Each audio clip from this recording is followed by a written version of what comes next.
Alright, we are in.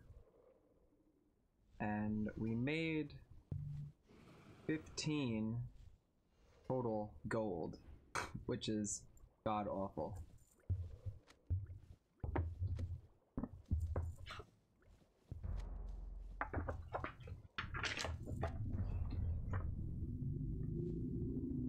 Alright, cool.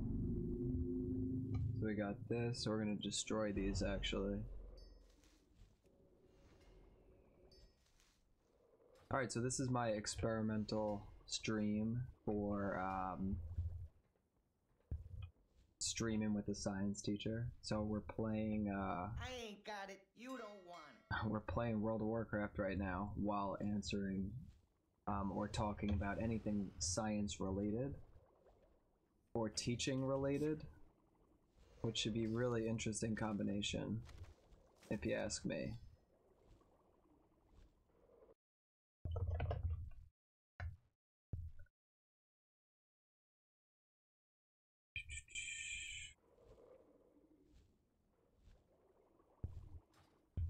We will see what types of stuff we're going to end up talking about, what advice I could possibly give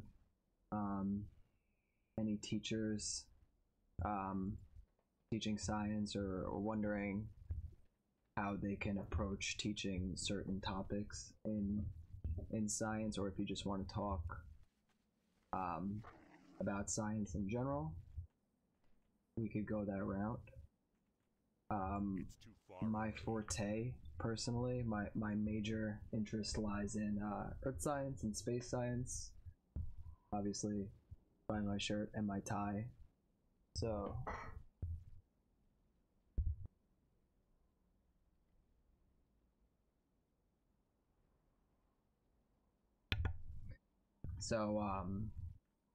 yeah, so that's kind of like my forte, but anything else I am definitely open to. So next year, so I currently teach 7th grade, 8th grade, and 9th grade. So next year I'll be for next school year I'm teaching a section of 8th grade physical science, which is like a little bit of science potpourri, and so we cover chemistry, we cover physics, we cover earth science, pretty much anything except biology in that class. And then I teach a strict earth science class, strictly only earth science. So obviously we do everything to do with earth science in that class, astronomy, energy, weather, anything like that. Right now we're doing the earthquakes and the age of the earth and all that jazz. And my other class that I'll be teaching next year is it's going to be more of a physical science with a mix of biology. So that's going to be definitely challenging for me personally. But you know, I'm kind of a learn as I go, and I'm going to start, you know, using the tactics that I used for learning how to teach physical science and earth science in learning the how to teach bio. So it's going to be definitely interesting, and it's going to be a learning experience, just like all teaching is. And I'm multitasking right now, obviously, because I'm trying to figure out where I'm going to head next in this game. Okay, I know where I have to go. So, I was looking at, yeah, we gotta go here. Thinking of some random stuff to talk about. Some of my students actually came up to me today and they were like, have you heard of the, because we're doing porosity and permeability, so how things, how easily a substance can allow water to flow through it. So apparently there's this cement that they invented. It's called like permeable cement or porous cement. I don't remember exactly what it's called. And essentially what happens is they pave the roads with this stuff. It's definitely more expensive. It looks like normal concrete. I don't know if anyone has seen this stuff. And they do a demonstration, and if they flood the whole area and all the water just disappears into the cement. It's actually super crazy. So I was actually pretty impressed because when we were doing the topic in class, you know, we were learning about how water flows through different types of soils, and the kid, you know, made the connection. He was like, "Oh, I saw this thing called porous cement or permeable cement," and you know, I ended up looking it up with him after class, and it was super cool. It's super crazy. What they really need to do is invent some type of road or something, or pavement that doesn't have potholes created into it, because I don't know where you guys live, but by me during this winter, the potholes were out of control, absolutely out of control. Like, you hit one of these things and you're gonna, you know, your tire's gonna pretty much pop. So I had a friend that hit 2 of these potholes recently, that had to get her tire fixed like 2 times in a week. It was unbelievable. So we were talking about actually how the potholes are formed. So we go through the whole frost action process and how we get more potholes. I'm from the Northeast, so we have a climate that is generally warmer in the summers and gets pretty cold in the winter. So these potholes essentially are created because the liquid water leaks into the little cracks in the road, right? And then at night it cools down a lot, so the water expands, and then when it freezes, and that crack gets a little bit wider, so the gap increases, and then it melts during the day again, and then more water gets in, right? And then the process repeats as it cools and expands, and the crack gets bigger and bigger and bigger. And this happens so much that we can't keep up with fixing them. So we need to invent, you know, the person that invents this this unpotholable, is that a word? Road is going to be a multimillionaire. So obviously a bunch of my kids are now trying to figure out how they're going to make a road with no potholes. Hey, good for them. Power to them. If they can figure it out, they definitely deserve the money. We're just flying here, waiting to land in this spot. So today we did what did we teach today? We did relative age and sequencing. So sequence of events. We learned about how you have a mountain essentially of rocks, and you know, scientists end up being able to figure out all the rocks on the bottom of the layer are older than the rocks on the top layer, and the kids have to like put the different rock layers in order. And we have like the smart board on the front of the screen, and I have the kids coming up manipulating objects, so they have to like use their finger, and they can move the objects. They got to put them in the right order. I don't know if anyone's interested, but I have a lot of good resources that are really easy to set stuff up like that for the kids to be coming up to the board during class to manipulate objects. But then the good part about these applets is that once you're done using them in class, they're on a website, you know, so you can post that link to your website as an educator, and the kids can access it at home and do it for practice. So it's like you're killing 2 birds in 1 stone. I'm all about the efficiency, and obviously whatever is going to help the kids do the best. Tomorrow they have their hands-on version, lab practical, where they got to go through different stations. So they got to do one station where they got to find out where an earthquake happened, which is pretty cool. They use like a triangulation sort of method, where they draw a circle that shows where the earthquake could have occurred around a certain radius, right, of that one city, and then they have to do it around another city. So that gives you 2 circles that intersect, but that only narrows it down to 2 points. And then they do a 3rd city, so that's going to be your last intersection point, and then they figure out where the earthquake happened. So that's pretty cool. And then the station where they have to identify certain rocks and minerals, so we learn all about how to tell, you know, I give them the rock samples in class, and we set it up in the class, and they learn how to identify between 3 different rocks and how they're formed. Pretty cool. And they like that station. And then the 3rd one is learning about how planets travel in elliptical orbits in space. So they have to like draw an ellipse, which is like the oval shape, and then you know, they have to know that understand all of Kepler's laws. So they figure out that the when the planet's closer to the sun, right, it travels faster. When it's away, it travels slower. It's all cool stuff. I found this there's this website. Actually, we'll talk about this app first. So one of my favorite things that I swear by, that actually my whole science department does, is called ZipGrade. If you have not heard of ZipGrade, and you're an educator, you are severely missing out. What this thing does is it's an app you download on your phone, and they actually they do a trial period for it, so you can actually test it out.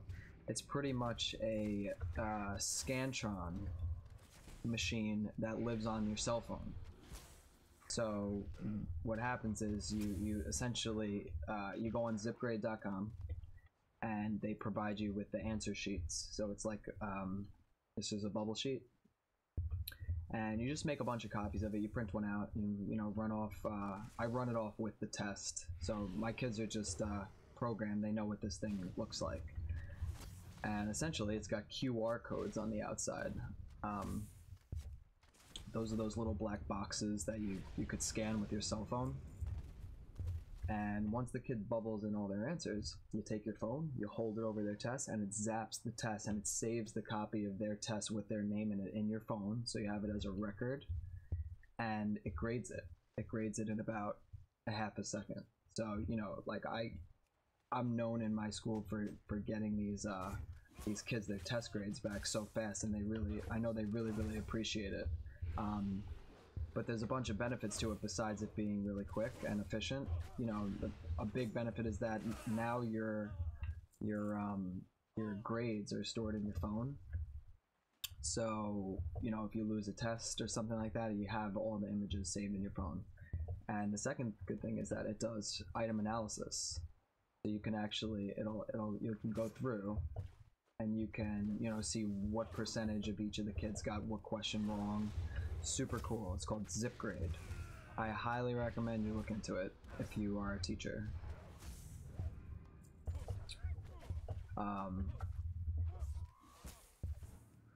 So next year I have this goal to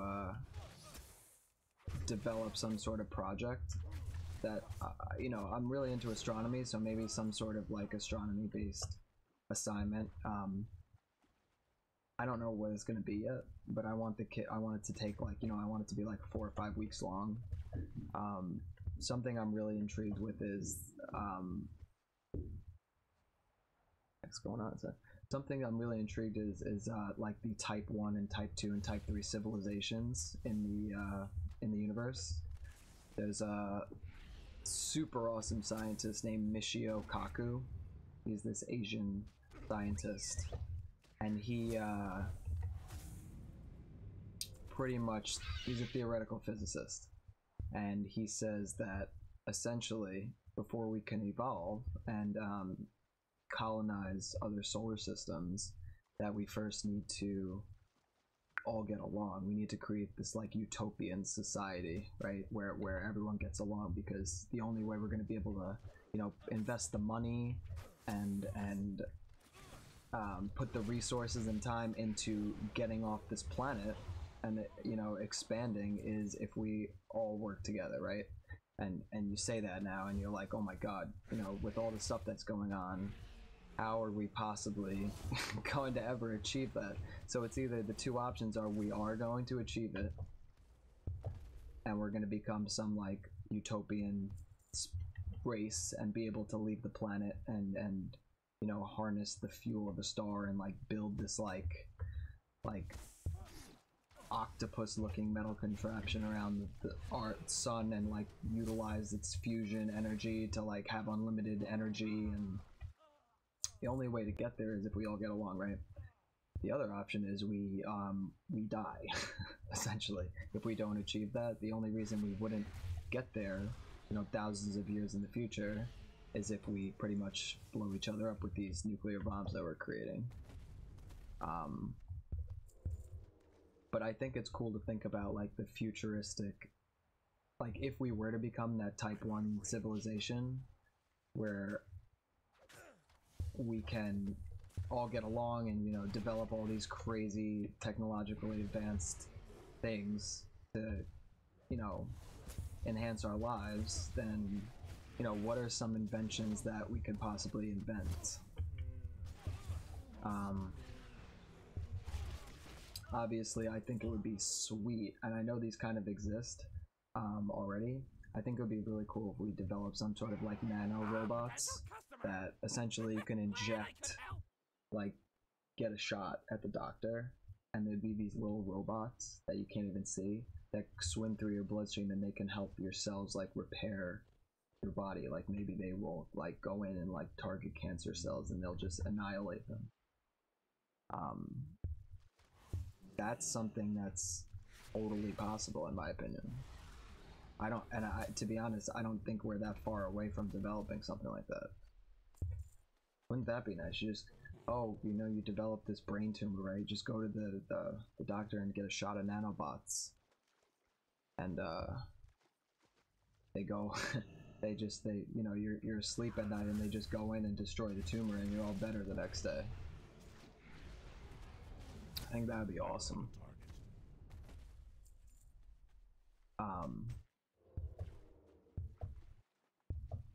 You know, or maybe like, my kids always ask me in school, they're like, oh, like, when do you think we're gonna get to the point where we're gonna, like, live forever, you know? And I tell them, I'm like, the only way that would be possible that I could see right now is if we could possibly, you know, utilize computers to do it. So essentially, the idea is you would be able to plug in to a computer and upload your consciousness to a computer, right? And now your brain and your memories and your you essentially are inside of a computer, and you're able to what do I have to do on this? You're able to kind of live through the computer. Now you wouldn't be in your body, so does that mean that you're not you? You know, that's sort of can turn into like an ethical question, right? But once you're in that computer system and your consciousness is pretty much preserved forever, then maybe there could be another like body that's created for you, maybe out of like, I don't know, grown through like stem cells or just maybe a machine, and then you could have your consciousness like re-uploaded into that machine. That would be cool. Then I mean, then you could live forever, right? Because then you're a robot, and every time if your arm accidentally breaks off, then doesn't matter. You can just go rebuild it. You wouldn't have to worry about sickness. You wouldn't have to worry about getting hurt in any way. You just, you'd have that backup essentially file saved on some computer somewhere, and you would you would just persist. Then that's some serious ethical and moral argument to be had there. But cool idea nonetheless. I actually I showed a video to one of my classes the other day, and I wonder if anyone has seen it. It's this guy who he just looks like a random, regular old average Joe construction worker, and he I guess he works with like molten material for some reason, and it's him. It's like, imagine a cement mixer, except the cement mixer has lava coming out of it, right? It pours out lava. He goes up to the cement mixer with the lava, where the lava is pouring out. He takes his hand and he just goes really fast and passes his hand right through the lava, and nothing happens. Nothing happens to him. You know when you like put your finger through a little candle flame really quick and it doesn't hurt you? That's essentially the same concept, but I don't quite understand how. I mean, it was a lot. It was a lot of lava. You can search it up, but it was crazy. I mean, and I showed it to the kids, and I was like, "Yo, what do you guys think about this?" And you know, no one really understood how it was possible. I haven't actually, you know, like looked into. I haven't really like looked into that video. I'm sure you could just Google it and figure out the science behind it.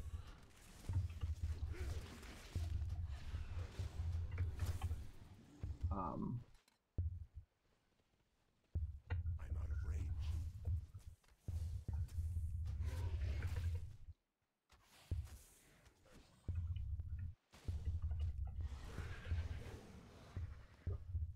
Another thing I found that the kids always find fascinating, that I think is fascinating too. We talk about black holes all the time. They always ask about black holes and how they're formed and where they lead and you know what happens if you go inside one and where do they go. And you know, it's amazing that you get the kids to think like this, but you know, over the course of time, for me, like the first time I've got that question from a kid, you know, it's tough. It's a tough question to answer because number one, we really have no idea. So you're pretty much just giving the kids, you know, I always establish that we don't know. But then you give the kids, you know, all the possible options, and it could get absolutely crazy, like what the discussions we get into. And then they go home and they tell their families, and it's funny. They probably probably think that I'm crazy. You know, we talk about if you could possibly get through the black hole somehow, maybe you'd be warped into another universe that, you know, you're the emperor of the universe in, or that, you know, all of us have the heads of dinosaurs and the feet of chickens, but we still live on Earth, but, you know, water is actually apple juice. We talk by making clicky sounds, or we just, you know, I don't know. So we go on, we talk about like alternate universes and the multiverse and all that stuff, and they get a kick out of that.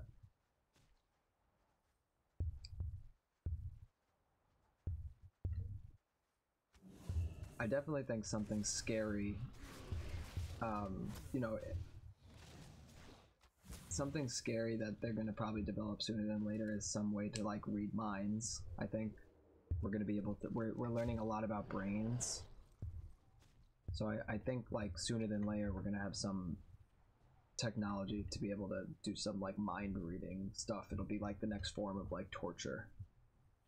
You know, to get information from enemies, you'll be able to just like hook them up to this thing and just like start reading their mind, and that would be crazy. That's when things are gonna get absolutely crazy.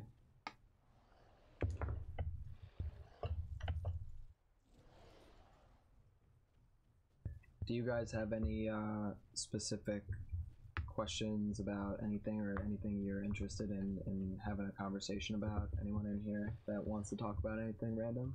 I'm just kind of, you know, talking about whatever's in my head at the moment. Yo, which is normally be good. crazy, but that's okay. I watched a video the other day of a anaconda that eats a capybara. What's the word on the street? I think that's how you say it, a capybara, I think, animal. These animals are like, I don't even know, the size of like a, you could look up an image of them. I mean, they're like the size of like a golden retriever, a bit bigger than that, but a big dog. But they looks like a mole, like a rat thing. I don't even know. It looks like a giant beaver, essentially. And you watch the anaconda just like literally snap at it, and you watch the whole thing. It just like devours it, and it's scary. The anacondas are absolutely enormous. Fun fact, my grandparents, they like go on world cruises and they travel the world and stuff all the time.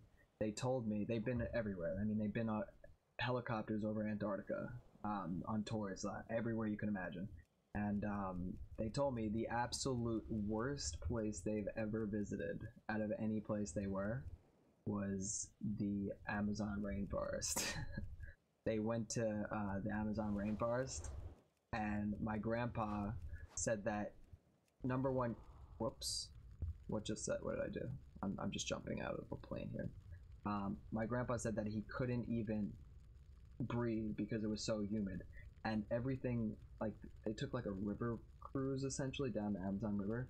There was so many bugs. It was like you couldn't even function. And he was like barefooted, and they went out on the land, and he said it was disgusting, and his feet were like he was stepping on all these things. And well, moral of the story is don't go to the Amazon rainforest. They have anacondas there. That's where that came from. Oh my god, I just absolutely failed at this. Yeah, you should definitely check it out. Anaconda eating. They also have one anaconda eats a crocodile. That is pretty nuts to watch. It's all cool stuff. It's amazing, like the different types of creatures that they have on this planet in general. A couple months ago, I went to Disney. I don't know if any of you have ever been to Disney World, but I went to this place called Animal Kingdom, and I got to see some of the creatures they had there and kind of learn about like how they operate and stuff. And one of the things they had there was a Komodo dragon. You know what I'm talking about, right? They literally look like a giant lizard, and you see pictures of these things and you don't actually realize how big they are. This thing was basking on a rock. It was, I'm not even exaggerating, it was probably about 9 feet long from the tip of the tail to the nose. It was enormous and it was scary. Super, super cool animal. What am I doing in this here? Oh, we're delivering packages from the Earth here. You know what's funny? I keep thinking of things I would like to talk about, and then I start talking about one thing, and then I forget about the next thing that I remembered I wanted to talk about. So I was telling the kids the other day, so when we start astronomy, right, we talk about the Big Bang, and you know, it's one thing to explain to kids what the Big Bang was or what it is, but then you got to tell the kids it's a theory, you know, and same with evolution, and same with like theory of plate tectonics and like all that stuff. It's all theories, right? They don't understand the concept of what a theory is. They're like, oh, it's a theory, does that mean that like it's not true? I have to explain to them, no, a theory is, you know, something that's been tested over and over and over and over, and until it's proven wrong, it stands true. No matter how many times you test the theory, it always works out to be the same answer. And you know, so after they understand that, it kind of makes more sense to them. So anyway, back to the Big Bang Theory. You tell the kid, you're like, oh, like everything originated from a point of that's infinitely small, infinitely dense. And I draw a dot on the board, right? And then just a dot. And I'm like, okay, if this is where everything was, right? Before the Big Bang happened. Then I point to an area on the board that's to the left or right of the dot. I'm like, so what is this? It's just a blank area. And you know, the kids will raise their hand, they're like, space. I'm like, no, it's not space. And then, you know, a kid will raise their hand and they're like, oh, like that's like, it's just black. I'm like, no, it's not just black. And then they're like, oh, like it's like there's just stuff there, like it's just empty. And you know, like then they're like, oh, what is it? And you know, I have to explain to them that it doesn't exist. It's not there, right? They can't wrap their heads around it. They're like, so then where's the dot? You know, where's the dot in? Where is it? And you explain to them, it's in it. It is it. It is it. That's it. It's just that. And then another fun one to explain to them is they're like, okay, if the universe is expanding constantly, what is it, what's on the other side, right? And you have to pretty much say, it's pretty much expanding into itself. And that's just like a mind-boggling thing for these kids. You know, granted, I teach, if you just came in, I teach 7th, 8th, 9th grade, so I mean, they're very young. They probably have never heard this before. So it's a very eye-opening experience to hear this stuff talked about. And then, you know, they go home and they watch YouTube videos on it, and they come in and they tell me all this random stuff that I probably never even heard of. But it's cool. That's how you learn. You learn together. That's why I wanted to start doing these little episodes, because maybe, you know, people that are attracted to this type of conversation, I can, you know, learn some stuff myself and then bring it back to the kids, and we'll just say, you know, it's mutually beneficial to all parties involved.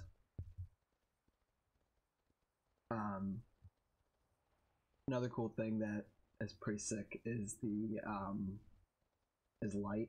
So obviously light travels at a finite speed, 186,000 miles per second, and it's constant. It's just crazy. It just doesn't change its speed. So, you know, it's about 7 times around the planet in 1 second. That's about how fast light travels, right? So what do I have to do here? I'm just killing these birds here. 7 times around the Earth in a second. So then I explained to the kids, I was like, okay, you look at the stars at night, right? A light year is the distance light travels in 1 year, which is like 6 trillion miles. So if you're looking at a star that's 1 light year away, that means you're actually looking at the star as it looked 1 year ago. And they're like, what are you talking about, man? I'm like, every time you look at the sky and the stars and any light that comes from space, you're looking into the past, because the light takes a certain amount of time to travel to you, right? So then I say to them, okay, oh, I got this little quest beacon here. If you go to a planet that's 65 million light years away, and you had a telescope that's powerful enough to see the Earth, and you looked at the Earth from 65 million light years away, you would see the dinosaurs. You would see the dinosaurs on the planet. They would just be walking around. It's because you would see the Earth as it looked 65 million years ago, since you are 65 million light years away. It's absolutely insane to think about. You know, not that you would be able to have a telescope that would work like that, not that you would even be able to get there. It's all theoretical, of course, but it's still fun. I think it's fun.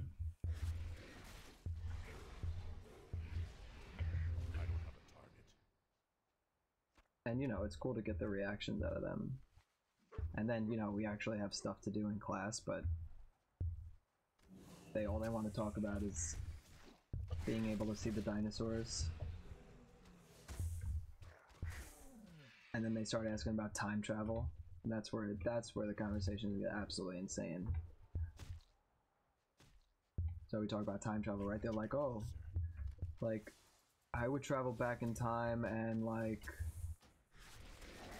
you know, not do something bad so that everything would work out. I'm like, alright, go back in time. If you go back in time and you kill your grandfather, would you ever exist in the first place? Doesn't make any sense. You would break time. What the heck is happening here? I'm doing a little pet battle here, apparently. Yeah, they think it's crazy, like, they would, like, you would break, because then you wouldn't, if you killed your grandfather, you wouldn't have existed in the first place, right? Oh my god, this scorpion's just, like, so stupid right now. I don't even want to do this. How do I just exit this? I'll just fight. So then they're like, oh, like, what if you go back in time and killed yourself, or I don't know, saved yourself from being killed. There's all crazy ways you can break So I'm gonna go with I don't think that time travel will ever be a thing, because every time you, so say I were to try time travel right now to the beginning of the stream, right? You would essentially create a new fork in time. You created your own new universe right out of that time travel. You split time. So now you're on a new path. That current path, the other path that's right now, is currently still going. You've just diverted to a new universe. It's nuts to think about. Oh, I'm gonna die. Oh man. Yeah, and then you know you tell them that, and they're like, "What do you mean you created a new universe?" How do I switch my guy here? Choose another pet.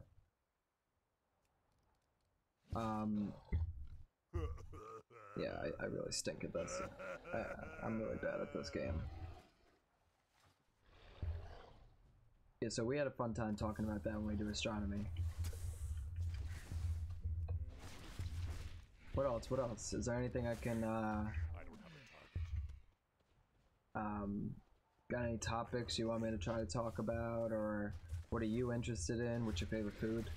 You like food? I like food. We talk about food in science all the time because cooking is a science. It really is. It's all chemistry. And you're creating chemical changes with the molecules. You're breaking molecules apart, heating things up. It changes into a new substance. You can't uncook food, right? That'd be cool. You can't uncook an egg and put it back to what it looked like before it cooked. Creating a completely new substance. It's all science. I don't have a target. I can't loot that. What the?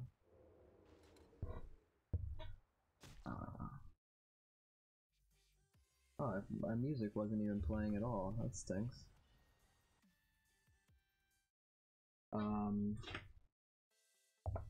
So there's this like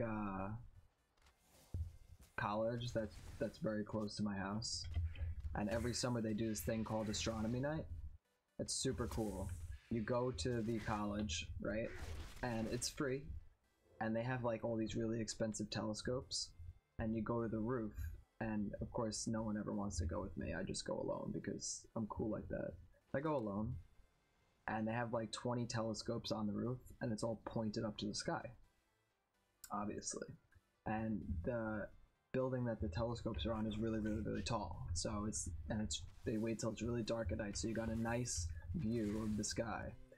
Unfortunately, if it rains, your experience is ruined. But you know, the last 2 times I went, I've had a good experience because it's been a clear night. So you go, and all the telescopes are pointed to different as like celestial objects. So you can have like, you know, one telescope will be pointed right at Jupiter, one will be pointed at Saturn, one will be pointed at a binary star system where the 2 stars are revolving around each other, and like one star is pretty much eating the other one. Super crazy to look at. They have ones just pointed at random nebulas. Did I do this one already? Yeah. So if you ever get the chance to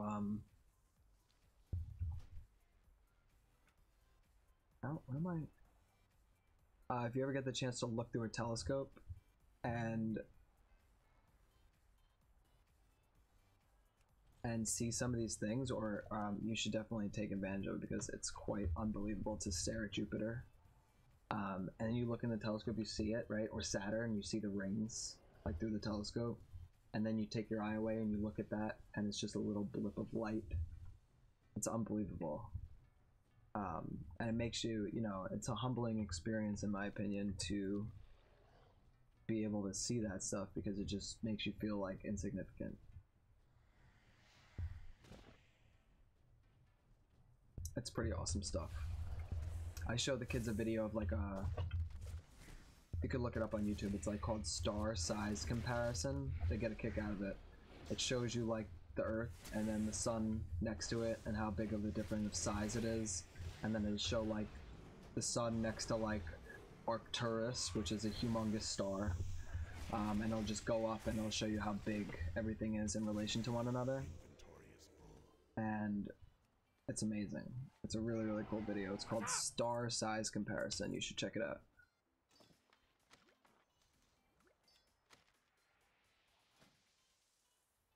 Keep it real.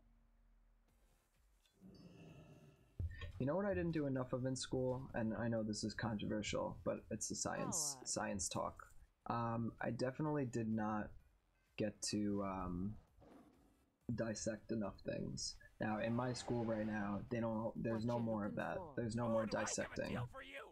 Which, and I get it. I get why they would go against that. But at the same time, I was able to do it in school when I was in 8th grade and 9th grade, and I actually did learn a lot, you know, about anatomy, things that you would never be able to see normally without that experience. I don't know. We did the like a cow eyeball and stuff like that, and it was cool. You got to see the parts of the eye and see how the eye works. I went to the eye doctor recently, and I told the eye doctor that I was a science teacher, and you know I haven't been to the eye doctor in a really long time, to be honest. My eye was like doing something weird, so I just went. And it turns out he's like, "Oh, you have perfect vision." And he's like, "Your eyes look really, really good," and whatever. They looked at all the optic nerve and stuff like that. And you know, you go into those places and you see the chair with all the glasses things in front of it, and you're like, I'm like, wow, like this is like the coolest doctor to go to, because all those like the mirrors and the guy's like looking into your eye, and then he flips the mirror down and it like zooms in for him. I wish I could and I asked him, I was like, oh, I'm jealous like what he was able to see, like what he was seeing inside my eye. It's really cool. They shine the light and it hits off the back of your eye and gives you a picture of the optic nerve. It's all cool stuff, man. I mean, it's you gotta take a second to, you know, appreciate the, you know, whoever created these things. It's just unbelievable that we're at this point and we're alive during this. You know, what are the chances that we're alive during this section of our technology advances? Like, I'm sitting across the world live, you know, in my own house. It's crazy. Good time to be alive. We could have easily have been alive during the hunters and gatherers and been out there trying to get some berries today, but instead we're able to sit in a comfy chair with a surrounded by be able to do whatever we want on the internet. It's just a really, really, really cool thing. I'm definitely glad that. Oh, that's the pet tracker that's doing that. Sorry, I'm you know, multitasking, obviously. Tracker.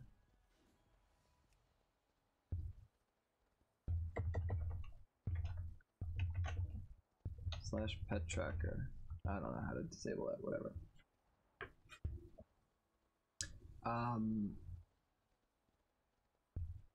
You know, it's pretty cool actually. I can't actually explain it, but I have a tough time explaining this concept to the kids. There's pictures, I don't know, it's a famous iPhone background. It looks like a bunch of stars. It's the Milky Way galaxy, essentially, from the Earth. That's what the Milky Way looks like. And it's an awesome picture. If you search Milky Way galaxy on Google, it'll come up. It's like a view of the Milky Way from Earth. And it's hard to explain what it actually is. Like, it just looks like a streak of stars across the sky, and diagonal it's like all purple and pink colors and everything. But the view of it is actually there because we're inside of the Milky Way galaxy, right? So we're looking into the center of the galaxy in that stripe. It's really bizarre. It's super cool.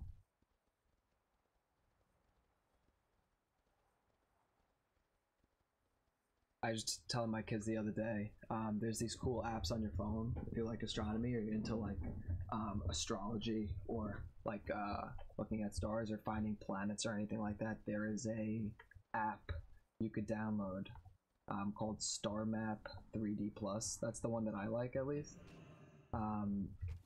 And what it does is it'll use the GPS in your phone to tell you how to move your camera, and you can actually, it'll say, oh, if you want to find Jupiter, just move your camera to the left, like follow the arrow, and it'll point your camera at Jupiter and you'll know where it is in the sky. It's super cool.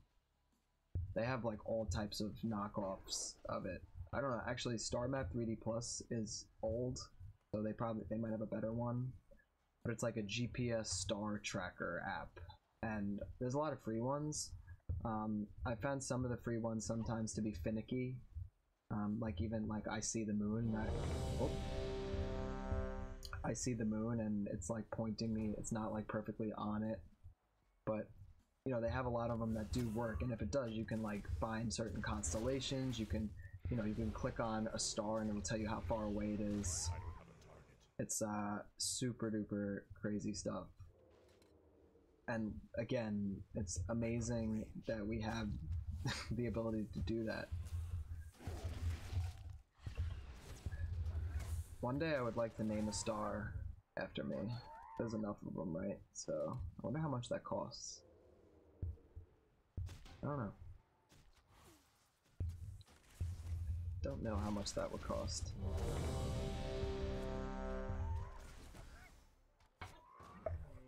I was asking, I asked a question to my kids today because we were doing, talking about the moon, right? I was like, oh, the moon's not that exciting. It's just, you know, like a giant rock, pretty much. And,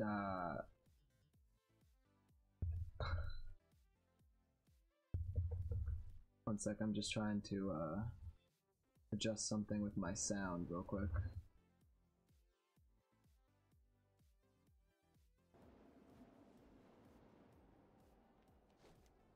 I do like my, what is that called? Sound equalizer? Not an equalizer, it's like a sound mixer. Adjust system volume, is that it? There we go, that's what I want. I'm just gonna turn down my game volume because it's a little too loud. What the heck was I just talking about? This is what happened with me. It's the same thing in school. I don't even remember what I was just talking about. What was I talking about? I'm gonna give myself about 5 seconds to try to remember, and if not, oh yeah, naming stars. Is that what I was talking about? I don't even know. Damn. Oh yeah, I remember. Talking about the moon. So I asked the kids, I was like, why does the moon during the night, or whenever you see the moon outside, roughly look the same size as what the sun looks like? And you know, I got some crazy answers, obviously, from them. They're like, oh, the gravity, I don't know why they would say that. You know, they said like something to do with the brightness or whatever. And it turns out, believe it or not, it's the same reason why we coincidentally get perfect solar eclipses, total solar eclipses on the planet. The moon is roughly 400 times, well, go the opposite. The sun is about 400 times bigger in diameter than the moon, but it's 400 times further away. So when they do end up lining up, the moon will cover the sun perfectly, which is pretty cool. It's just completely coincidental. So they actually do have a hard time grasping that concept. Another thing is, it's actually shocking that mostly all, you know, a lot of people that you ask on this world what the reason for the seasons changing are, they don't know the answer. They say, you know, I'll ask them, what season do you think we're closest to? And the sun in. And I guarantee you ask this, 75% of people are going to say it's the summer, right? Which is completely not true. We're closest in the winter. And that's just baffling to most people. how could we be closest to the sun in the winter if it's so hot? It just doesn't make any sense to people. But then you do a whole explanation of how the distance from the sun is negligible throughout the year, from summer to winter. It's like a couple million miles difference, which is like nothing on the cosmic scale, right?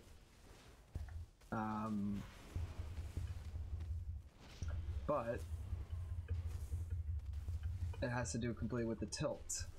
So then we talk, in the summer, we're tilted towards the sun, so you have a higher angle of insolation, more direct sunlight. Gonna heat up.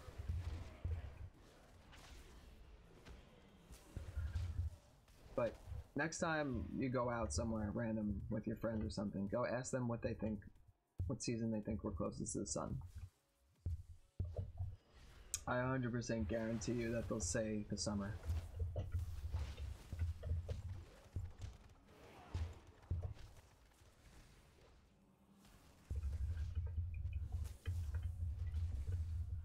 There was some crazy like hurricane that not hurricane, what am I talking about? Volcano that Hawaii was exposed to.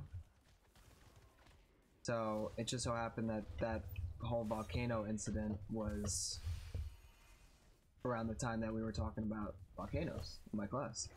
So it was actually nice to, anytime I could bring in current events for the kids, it's important because it makes them, have meaning behind what we're doing, right? So anytime you can relate current events to the content would be, ooh, nice ring, would be absolutely optimal. We want to use this ring here? Let's just put that right there.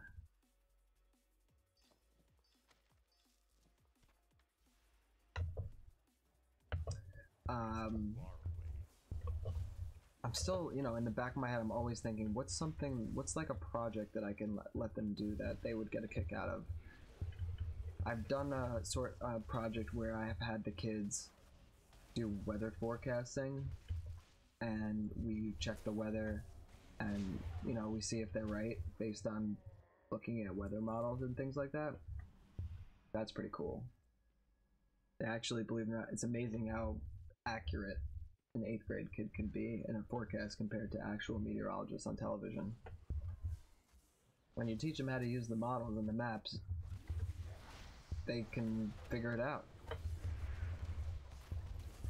Even though weather has a little bit of unpredictability to it, it also does have a lot of predictability to it. Oh man, this is a bad spot for this game right now. We're in a bad position.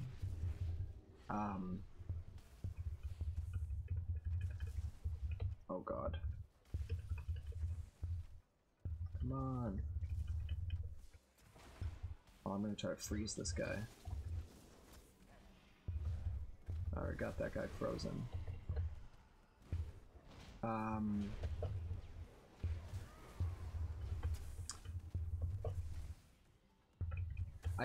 I don't know if anyone knows the answer to this. The kid asked me the other day, they're like, how far down into the earth have we dug a hole, right? It's amazing what these questions these kids come up with, and it's amazing, because they're really good questions, and then, over the years of getting these crazy questions, you figure out what the answers are. I think it's about 6 miles we went underground, and then we had to stop. We stopped for some reason. I don't know if it was because there was no point to dig any further. Like these people that were digging or drilling down, they were like, why are we digging? Why are we doing this? Like we already know what the earth is made out of inside. We know where the different layers of the earth start and where they end. We know all that. We know what it's made of. We know the composition of it because we study earthquake waves. But the guy was probably digging the hole. He's like, where are we going? Like, Why are we drilling a hole 6 miles into the ground? Like, what is the objective here? They probably just stopped and like put a sign on the top like, don't walk over this hole. I forget, I read something online that was like, if you were to fall through the whole earth, or like from, you know, cut a hole from one side to the other and jump, I think it would take like, you know, between an hour and a half and 2 hours to fall through the whole thing. Can you imagine? It's like, alright, see you later, and you're just literally falling for 2 hours and you just come out the other side. Not that that's possible because you would be crushed instantly with the gravity. But theoretically, if it was possible, I think it's like an hour and a half of falling.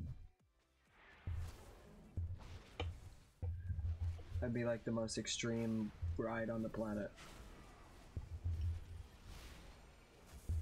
No, I'm sure there's someone that would be paid to do it. Just to say they would be the person that does it. Speaking of which, that whole mission to Mars thing that we're currently doing right now is pretty crazy. It's gonna be like, I swear to God, they better not turn it into some like crazy reality show. What the heck is this? That's interesting. A tar trap. So apparently, like, I remember when they did it years ago. They put out a like application, right?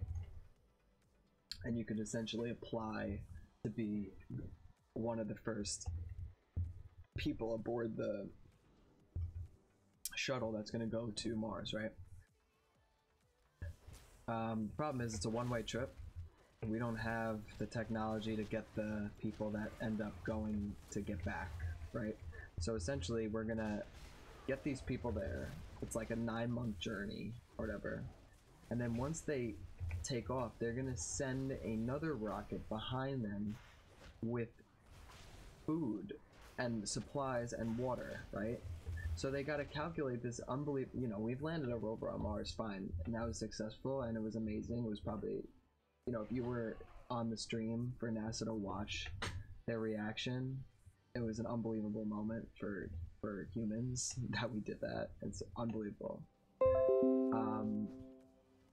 But to do it again with human lives, to get them to land on it, and then they have to bank on also getting another ship to land on it right behind them. If that thing goes off course a little bit, it could be the difference between landing within a half mile of them or 500 miles away, that their supply ship. And if it's 500 miles away, then what are they gonna do? It's gonna take 9 months to send something else. You know what I mean? They're gonna be dead. They wouldn't last a day. And then not to mention, okay, there's gonna be like, I don't know how many people they said. What is it gonna be, like 12 to 15 people or whatever, 20 people, I don't even know, that they're gonna send. These people are gonna be the only people that are gonna have, like, make the human species last with these 20 people. And they gotta, you know, get along. The psychological toll that it would take on these people to be around the same people for 9 months straight trying to survive, it'd be like, I really hope they don't turn it into a reality show somehow.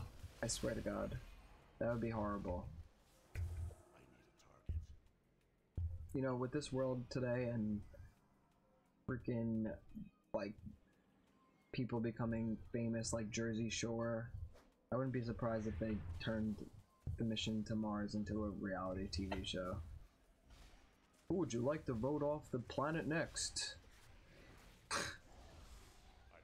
That would be god awful. But you know what? Nothing surprises me anymore.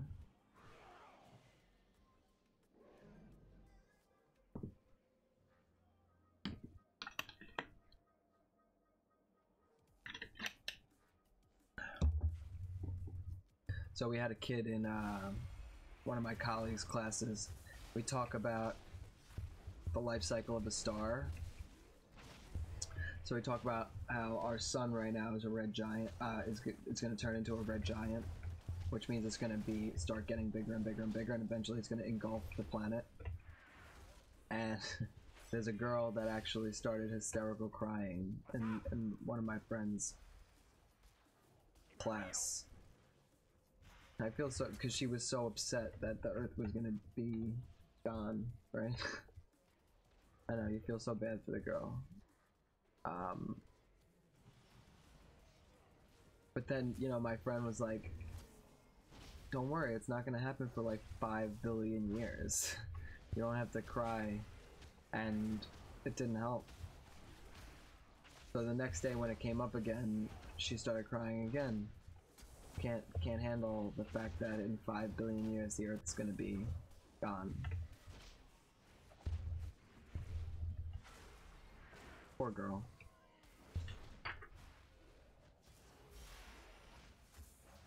I don't know if anyone in here was able to view the solar eclipse at all last summer.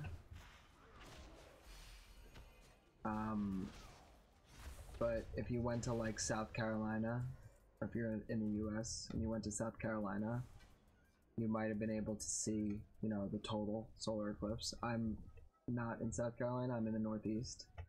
So we had a partial, and I, unfortunately, since it was such a big deal, I was not able to get a pair of those eclipse glasses. Oh, what's this? A 16 slot bag. I don't need that. I wasn't able to get one of those eclipse glasses. So I had to try to make my own way to view the eclipse. So I got essentially this like cardboard box, a cereal box, and you cut out one side of it, or you just cut it. I forget how I did it. I watched a YouTube video on how to do it, and you poke holes in it. Essentially, you're making like a cardboard camera lens where it's going to let the light through the box, and you can view the eclipse inside the box. So you don't actually have to look at the sun, because you can go like blind, or you get serious eye damage if you stare at that thing. Even though the moon is blocking out most of the light, you're able to look at it dead on, but you don't realize there's all those UV radiation. It's just blasting you in the face. So it's extremely dangerous. So, moral of the story, oh my god, these guys are so bad. My cereal box viewer was really bad. It gave me a horrible view. So of course, me, the science teacher, and I did not follow my own advice. I took glimpses of it, like straight on, without any protection. I didn't stare that much. But next time I get the opportunity, which I think the next solar eclipse that I could be able to see is in 2024. That's the next one that comes through the Northeast. I'm gonna definitely buy my eclipse glasses like a year in advance. Because, and you know what, at the end of the day, it was super cool that all these people came together and they put it on like on all over the news, and it was like a celebration of science that day, where everyone was actually interested in science. I think kids take for granted in school how practical and applicable it is in their life. I don't think science is a subject where the kids can say, why do we have to learn this? I don't think that's, I barely get kids saying that, because it is their life. You know what I mean? Yeah, once I tell them that we're made of carbon, and mostly carbon, and all the elements in the universe were created inside the core of a star, as it blew up in supernova, and the kids figure out that they're made from stars, then it becomes a little bit different story in terms of, you know, how the kids engage in the class, how intrigued they are. You know, you can literally, for me, you know, I'm full of all this random knowledge. I could be talking about anything and just randomly throw a interesting fact at them and have them captivated. And then just go right back to the subject, and it just brings them back, gets them back engaged in whatever we're doing, no matter what it is. But don't get me wrong, there's some material in science class or in any class that's dry. Like, there's not many kids that are interested in erosion and deposition. Oh, I forgot this quest. Captain Clump.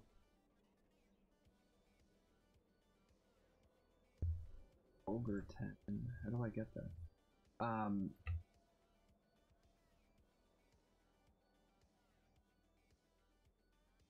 sorry, I'm just sidetracking here. I thought it was somewhere over here. I think someone got it. Yeah, I don't think it's here.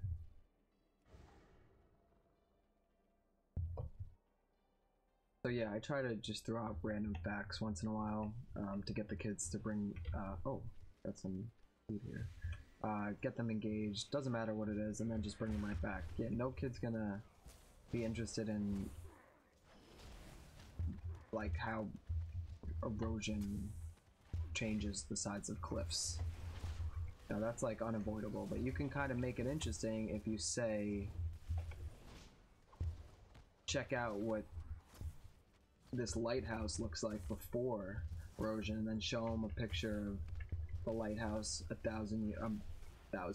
200 years later, and all the land is gone on one side of it, and it's like about to fall into the ocean.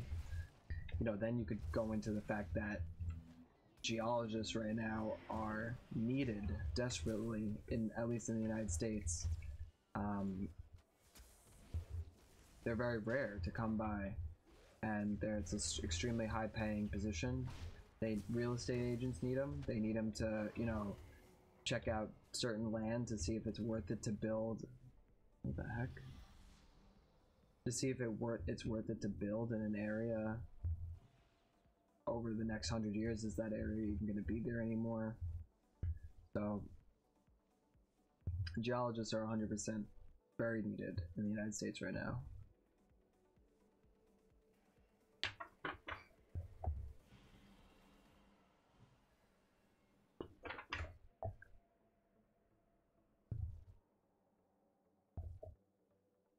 There's this cool like website that you can type in your weight and you can click like next, and it'll tell you what you weigh on all the different planets or different objects in the solar system. Like you can like, it'll do the calculation based on how much gravity that the object has, right? So the idea is the bigger the object, the more massive it is, the more gravity it's going to have. So that's why when astronauts go to the moon, right, they look like they're jumping everywhere in slow motion, because they actually weigh like a sixth of what they actually weigh. So I would weigh like 40 pounds on the moon. But it's cool because you can see what your weight would be like on the sun. And it's like 5,000 pounds or something. I would weigh like 5,000 pounds on the sun. Pretty crazy. Essentially, you'd die. Body cannot support 5,000 pounds. But it's cool to think about. I have this worksheet that I make all my kids fill out. It tells you how to do the calculations and how to do all the math to figure out what you weigh in all the planets, and they figure it out with the calculator, and they get a kick out of it. Like, oh my god, I would weigh 700 pounds on Jupiter.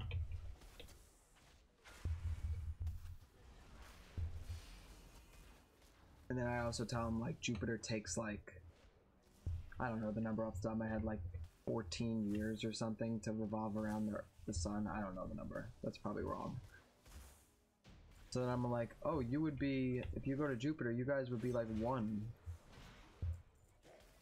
But you would still look like, you guys is what a 1-year-old would look like on Jupiter. They don't really understand that.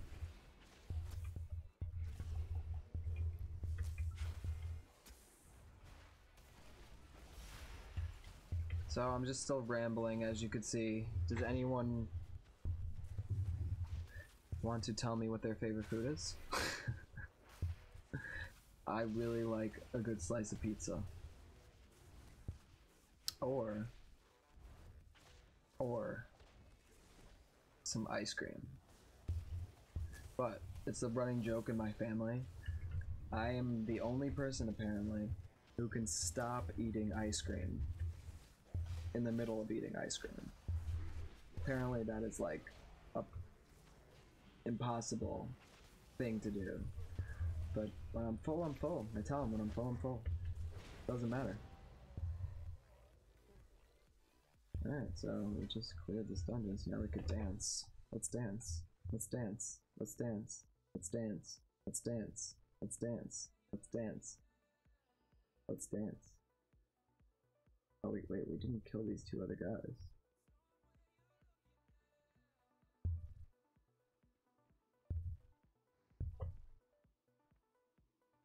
Oh, we'll go kill them.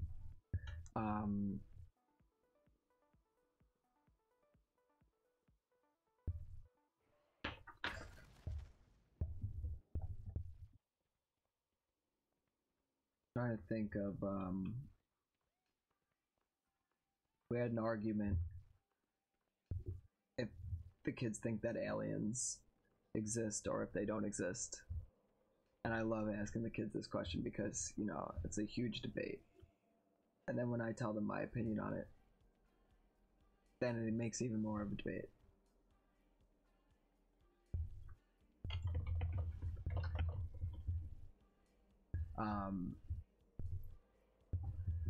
So most of the kids say they don't think there's aliens, and then you get kids that are like, they say yes, but no one has proof, right? We don't have proof. And I tell them, I'm like, two things, the two ultimate questions that humans have, right? Where did we come from is the first one. Where did we come from? We don't know the answer, right? And the second question is, are we alone in the universe, right? That's another question we don't know the answer to. We have theories. We definitely have theories of where we come from. And we are going to try to answer those questions by trying to find life on other places. Where the heck is this guy? I don't even know. I'm gonna leave this group because I don't want to do that.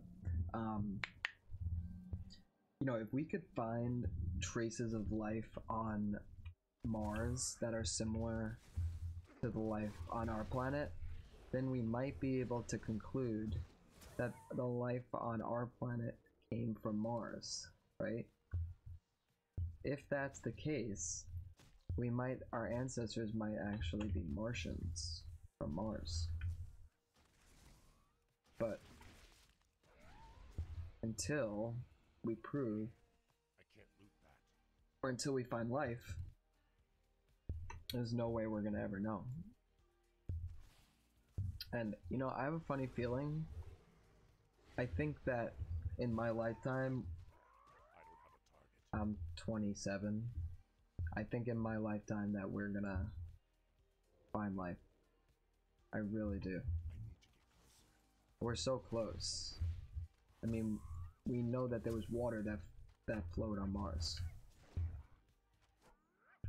So I think that, you know, any day now, someone's gonna come out and be like, we found a little bacteria on Mars that's alive, or we're going to Europa and we found, you know, we're sending a drone, I mean not a drone, a rover to Europa, one of the moons of Jupiter. They think there's liquid water there, right? So they're gonna dig through the ice or whatever it is, the solid stuff, get to this liquid, or it's not liquid water, liquid like something, liquid methane, I don't even know what it is. And maybe they'll find life. I hope they do. Because statistically, right, the Earth right now, we're one planet in one solar system, around one star, in a galaxy, one galaxy that's full of billions of stars with all their own planets, right? And we're only one galaxy out of the billions of galaxies in the universe. So how could you possibly think that we're alone? It statistically doesn't make any sense. If we do the math, we have a higher probability of not being alone than we do being alone. I would bet all my pennies that we are not alone.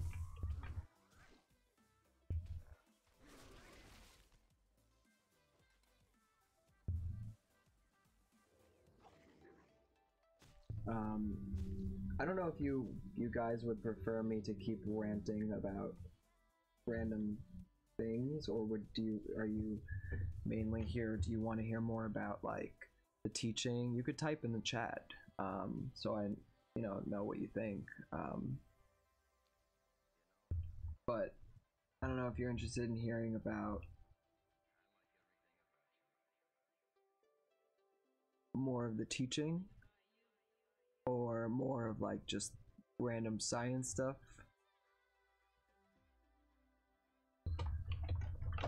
I forgot to update my YouTube. I'm just gonna do that really quick.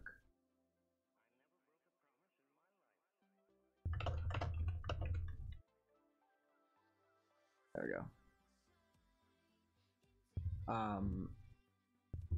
I don't know if you guys prefer, I'm typing in the chat, do you prefer talking about just science, or would you like me to talk more about teaching?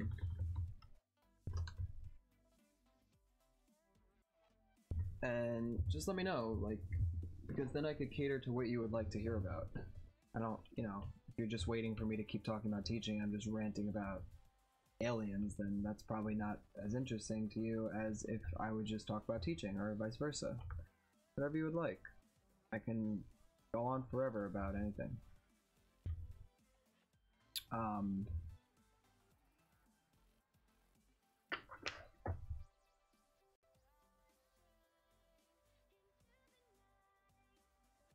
So I did this one lesson with my 8th graders to teach them about the phases of the moon. And what we did was I bought a bunch of those styrofoam balls from like a craft shop, and I put like dowel rods into them,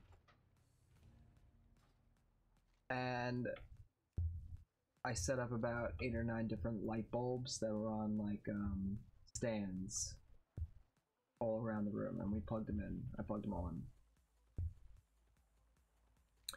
And we shut the lights off, and what the kids did was they hold the ball, which is the moon, supposed to be the moon, on a stick.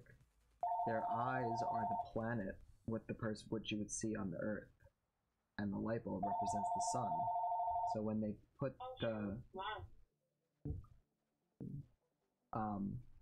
when they hold the ball to the sun, right, they see the phase of the moon, and as they revolve like this, they can see all the different phases of the moon on the white styrofoam ball. And I thought it was a really cool visualization for the kids to see how the phases of the moon in the sky change. Because the reason that the phases in the moon in the sky change is because the moon revolves around the Earth. If the moon didn't revolve around the Earth, we would not get the phases that we do right now. Wouldn't work the same. And they ended up really, really liking it. The kids thought it was really good. You know, they just had fun standing there, spinning in circles and looking at the shadows and the light across the ball. They got a kick out of it. I got a kick out of watching them. I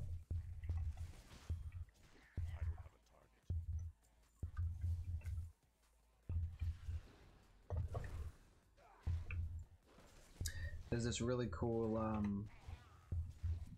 video that I saw, and you could play it through your speakers, but I have pretty loud speakers in my classroom.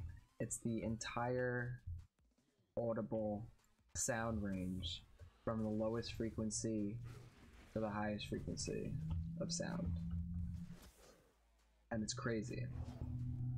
So they actually show you the waveforms on the screen, and they'll show you the decibel level of sound, or not the decibel level, they'll show you the frequency of the wave in hertz. Frequency is measured in hertz. So you see, like, and you watch what the wave looks like. So in the beginning, they show like a really, really low frequency.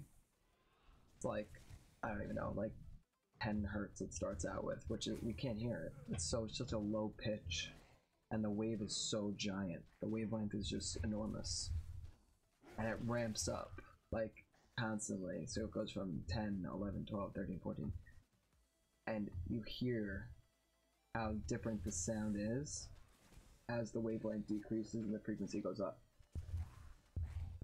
So as you go from a low frequency wave to a high frequency wave, the pitch gets higher, and eventually when you're at like 10, 11,000 hertz, it's piercing loud. Piercing. You can actually hear the sound reverberate through the whole school hallway. It's so piercing loud.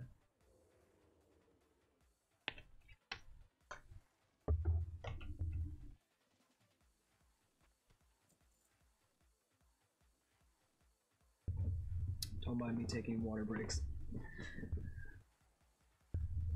One of the things, like today I had a very involved day at school, so I was constantly talking a lot, and I'm coming home right now and just talking. So my voice has not had a second today. And it's not like I talk low in front of 30 kids all day. They're very loud, so.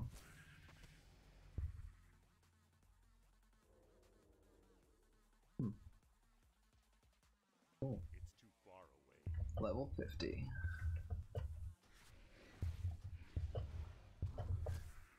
So obviously I'm sure you've heard of Fortnite before. It's the game everyone's playing. It's funny, I don't know if you guys have played it, but when you jump out of the bus to go down, right, onto the island, you actually hear the bus, the horn of the bus, go through the Doppler effect. Doppler effect is when, as the sound's moving away from you, the pitch decreases. So this happens all the time, like with race cars, where it goes, right? That's the Doppler effect. So when we were doing the Doppler effect, the kids didn't understand why we were doing it. So then I played them a video of the Fortnite bus, and they all knew what I was talking about. I need to get closer. And then, you know, from that point on, all they keep saying is, oh, all I hear is the Doppler effect now when I'm playing Fortnite. Yeah.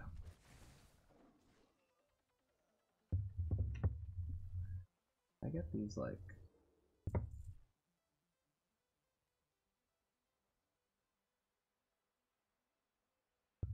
yeah. So it's pretty cool. Anytime I could possibly relate... oh, he said congratulations to me. Thank you.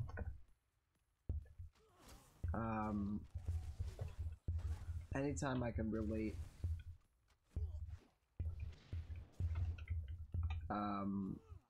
material to the kids' real life, I try to do that as much as possible. And you know what?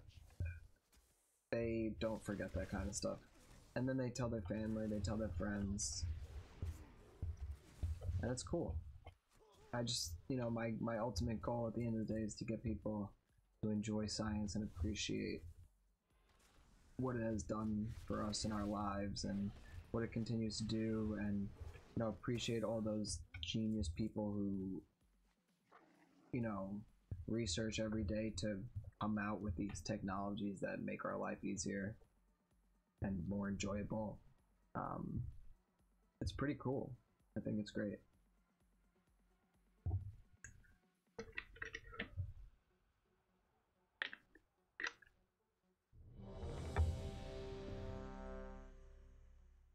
Dungeon.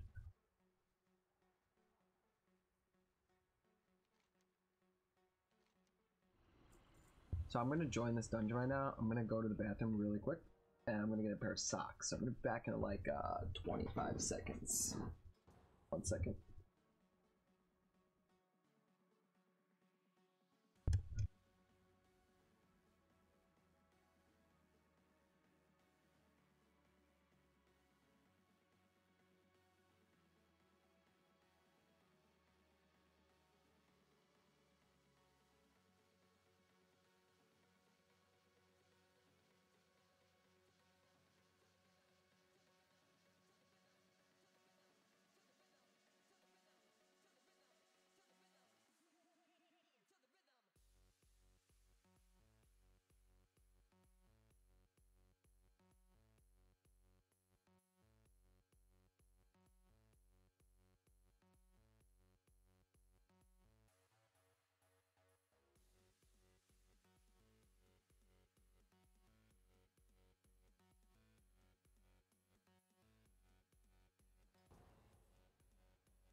All right. Putting on the headset. All right, cool.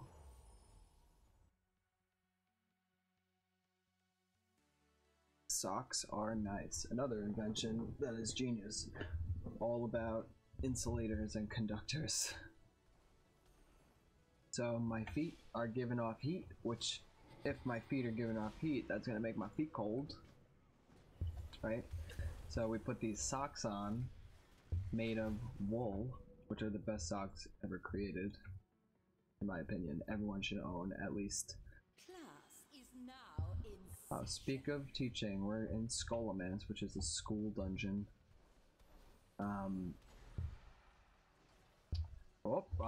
That's a problem. Oh man, I almost made a big mistake.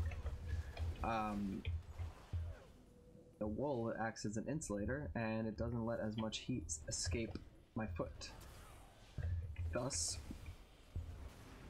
making my feet warm. Thank God, because they're freezing. And I got the hiccups.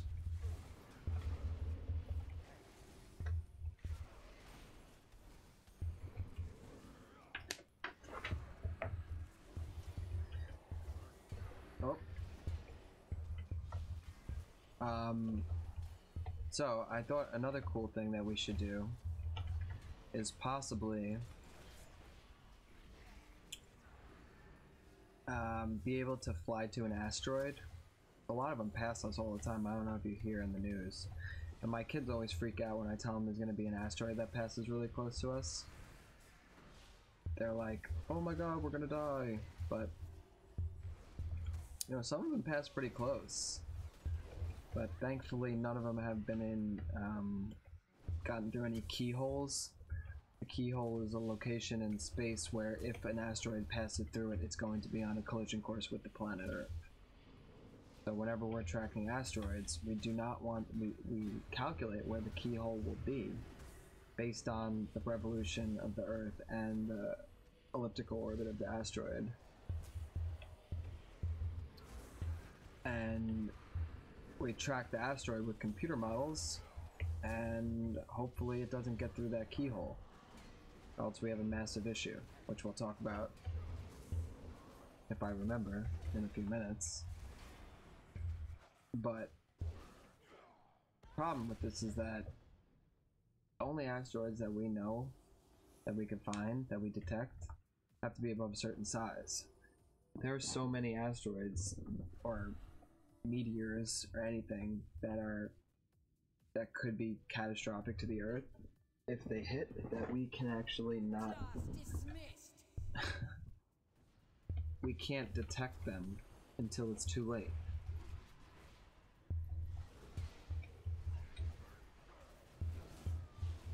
And then I have kids like, why don't we just blow up the asteroid before it hits us?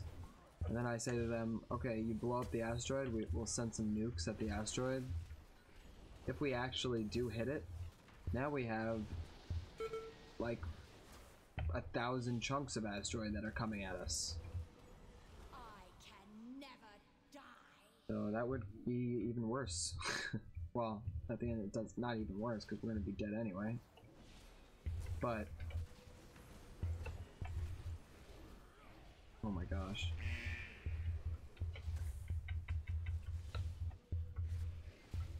A good idea how to deflect an asteroid would be, oh, that's a good little item there that I just got.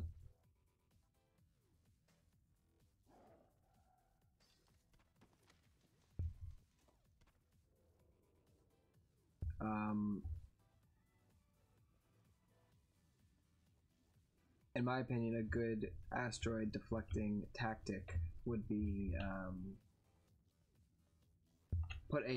launch a couple rockets up into space with like thrusters or boosters on them, land the rockets, attach them with like drills, drill into the asteroid so that the rocket is securely fastened to the asteroid, and land them in areas that when we turn the boosters on, we might be able to put enough thrust onto the asteroid to move the asteroid in space, right?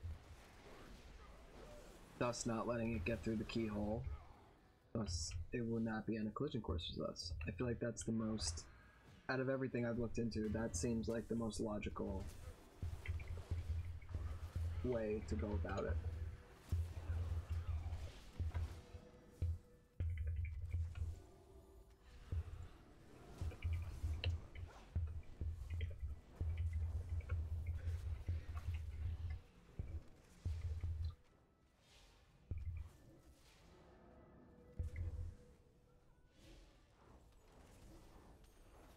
I was talking to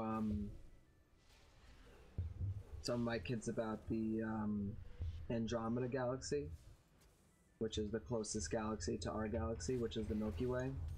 And in a couple billion years, or million, I think billion, Andromeda is actually going to collide with Earth, not Earth, with the Milky Way.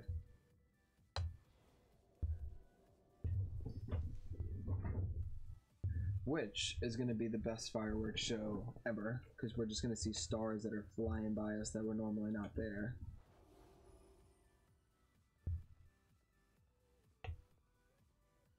But the crazy part is that there's going to be no collisions when that actually happens.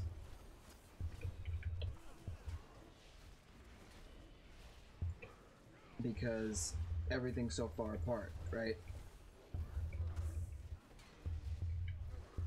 So it's actually, nothing's going to even hit each other. Even though they're two galaxies, the stars are going to be so far apart that nothing's going to collide. Or if it did, you know, a very small chance that it does.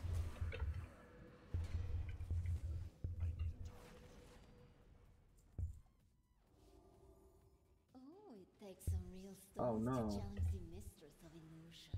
These guys just Show me what you attack the got. boss before we kill these monsters first. That's the problem. I don't know if anyone's ever seen a comet before.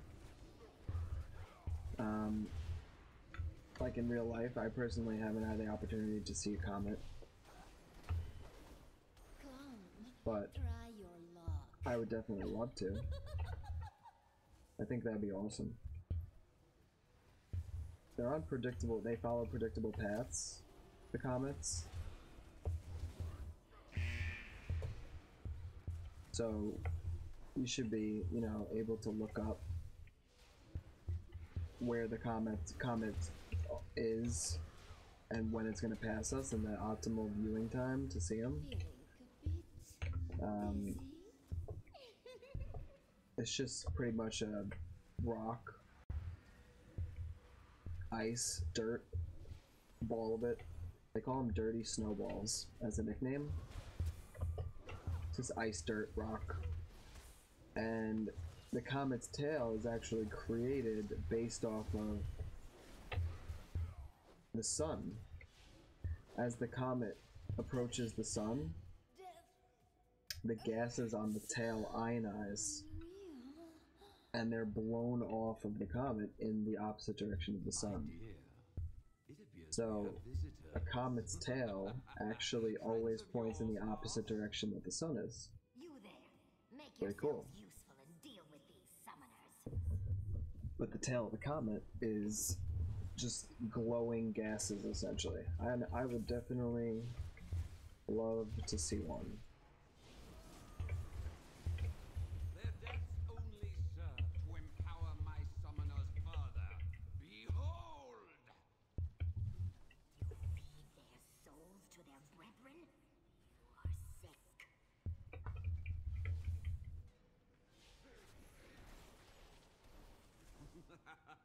What's the matter, boss? Getting tired? I'll never stop hunting your kind, necromancer. So I'm just still rambling, obviously. Oh man.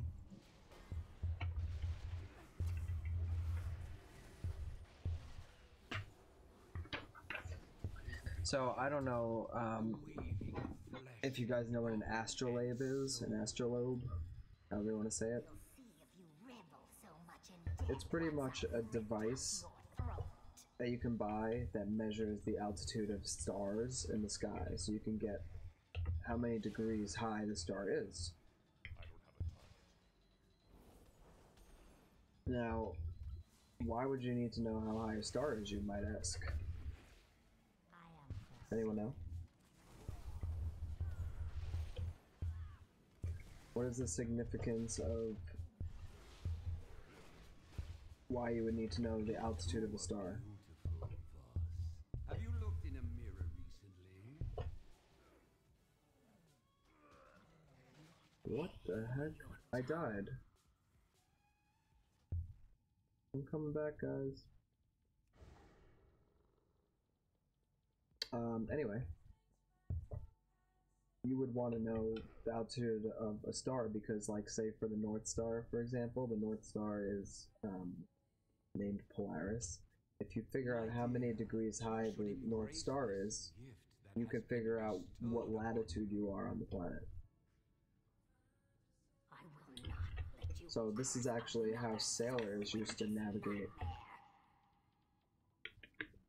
The North Star was crucial because the North Star Polaris is pretty much in line with the Earth's axis as it turns, so it doesn't move. Once I catch my breath. Come, boss. Your fate awaits you.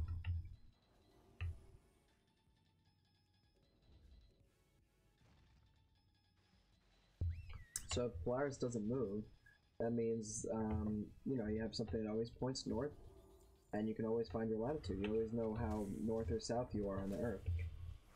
Pretty good.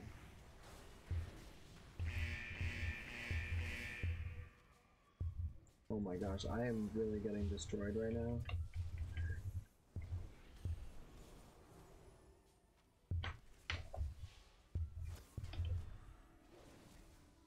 I also think something that we have to really look into doing is I don't know if you guys ever played Spore. It's an old computer game, but essentially you start off as bacteria and you grow into like a species. We have to learn how to like terraform a planet. That would be like if we go to Mars, right? Essentially, first we have to create these giant bubbles that we would be able to pump air into. And live in the bubbles to survive. And while we live in these bubbles, we have to learn how to terraform the planet. Meaning we have to add an atmosphere.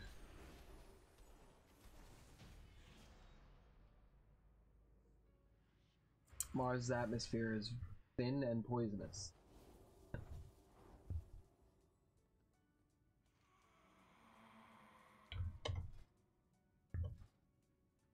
Therefore, not optimal for human life.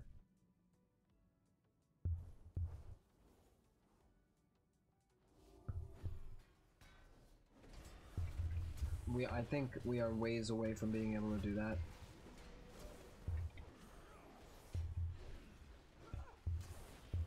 To be honest, I think in my lifetime we're gonna find life. I don't even know if in my lifetime we're gonna be able to have the technology to terraform. That would be like... Seems like it's very far away.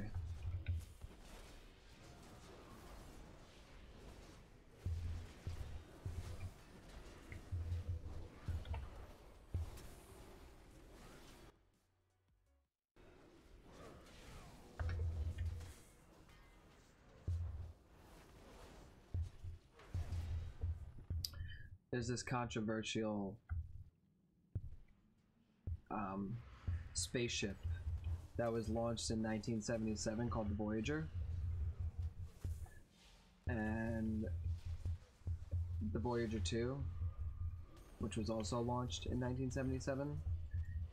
They're controversial because they contain hundreds of pictures and documents and sounds and information about the human race, and essentially they uploaded all these things to a spacecraft and they launched it into space, and it's just going in a straight line, and we're hoping that, you know, it's got the coordinates and directions of how to get to us, how to communicate with us, and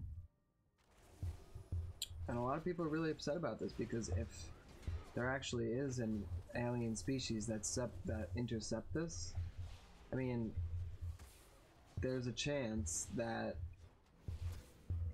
they could destroy us. I mean, they could just like click a button and blow us up.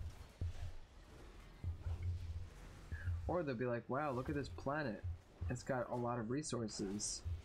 Wow, this species is not powerful at all. I could just go there and squish them and then take all their resources, and we'll just like pour out the earth like an apple core and take everything and kill us all. I am the Dark Master. I command the undead. I won't let you.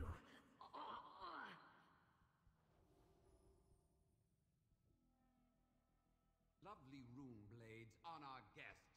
And I mean, I don't blame them to be worried about such a thing, but to be honest, our race is just putting ourselves out there so much to find other life, and I guess there is a chance at the same time that we find life that ends up helping us. You know, they think all those crop circles and the reasons that the pyramids and all that stuff was created was because aliens came down and helped us figure that out, because we still don't know how any of that stuff was built. We can't even build it with the technology we have now, so how did they do it? It is time for your transformation. It's just so perfect. You know, like, I don't remember, something was like, the pyramids are the same exact size as the diameter of the Earth, or something crazy, I don't even know. But like, that's just stuff that makes your head spin. How would they be able to build so perfectly like that when we don't even know how they do it now? Egypt is definitely on my bucket list of places to go.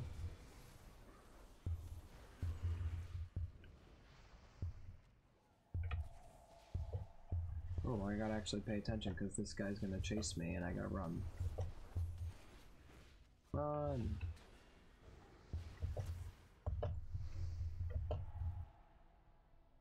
Why let a perfectly good corpse go to waste? I wonder if they're ever gonna send another animal into space. Intriguing. Her spirit I know they will sent not monkeys, relinquish right? grasp on this world. I wonder if they're able to. They're gonna do that again. I don't know. Now we're just so focused on sending humans. Leave me to die alone, please.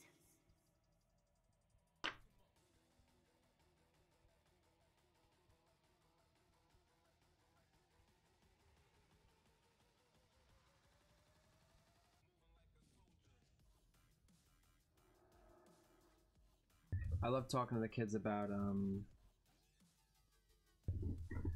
the kids that think we haven't landed on the moon.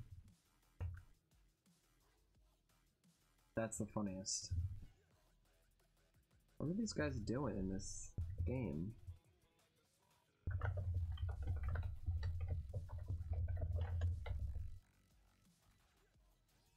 Oh.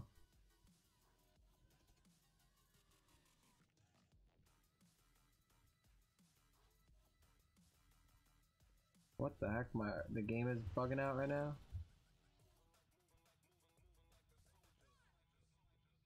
Oh, alright, well.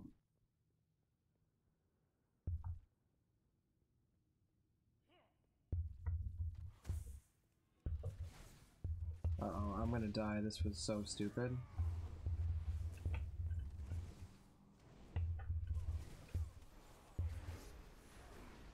I'm sorry, guys.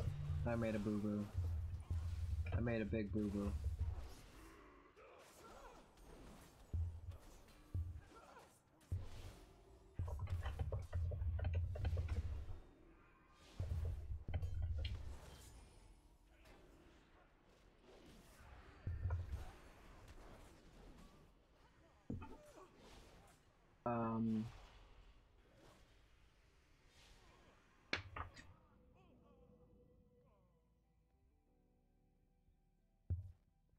I can feel her will. I was talking to my kids the other day about, Soul burns so brightly. Oh, I think we're okay.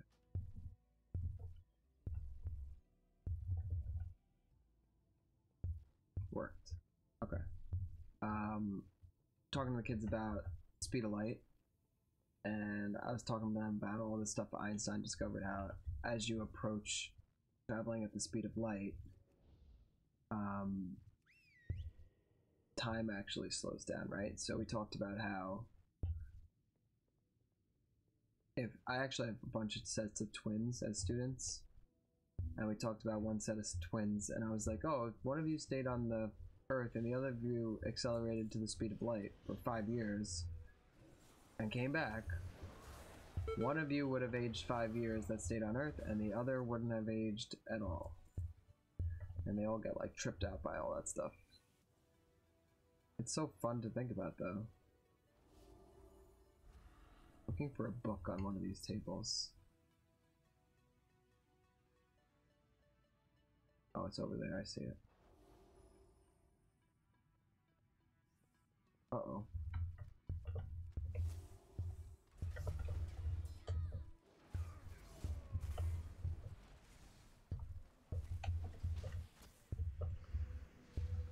I think it's called the twin paradox. When you're a science teacher, you kind of, you know, over time find out all like the coolest little theories and paradoxes and stuff like that to get the kids engaged in what you're doing. The twin paradox is a crazy, crazy, crazy thing because it's impossible. We can't even travel at like 1% of the speed of light or something dumb like that. I might have just made up that percentage. It might be way higher than that. I think a rocket ship has an exit velocity of like 26,000 miles per hour. You know, and that's pretty fast. It's definitely faster than my car.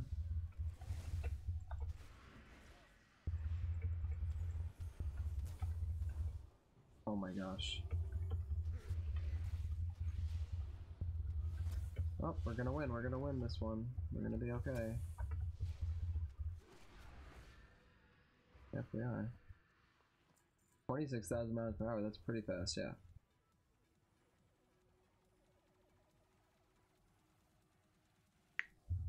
But it's cool to think about all the theoretical things you could do, even though it's not, you know, it's technically possible physically. I have a lot of kids come back to me over the years that are like, oh, you got me so into science, like I pursued, you know, won all these awards and competitions. And that's awesome. Maybe they'll be the next person to invent something great. I don't know.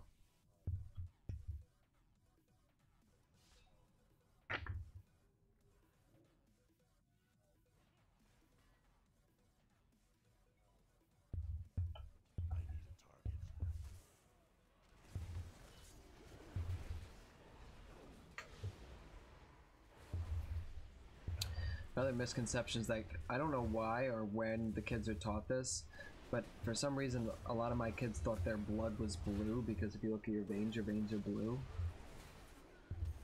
And then they think that, oh, when you get a cut, since the oxygen hits the blood, it makes the blood turn red when the oxygen hits it. That's like really sad that the kids are taught that. The real reason that your veins look blue is because your skin is made of skin cells, and the skin cells only allow blue light to escape. All the other colors are absorbed. This is the reason that any color is anything. And no, I said that backwards. This is the reason that anything is any color, because that substance, like blue paint, it only lets blue light come out, so you see it as blue.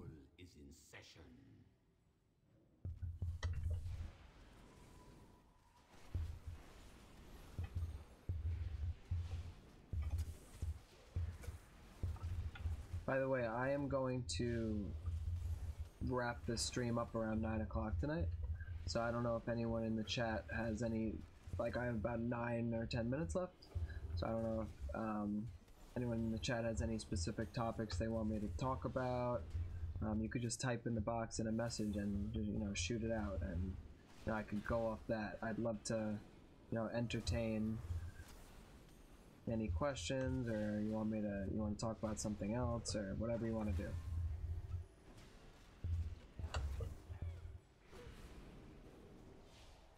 Or I could just keep talking randomly for 10 minutes like I have been for the last 2 hours.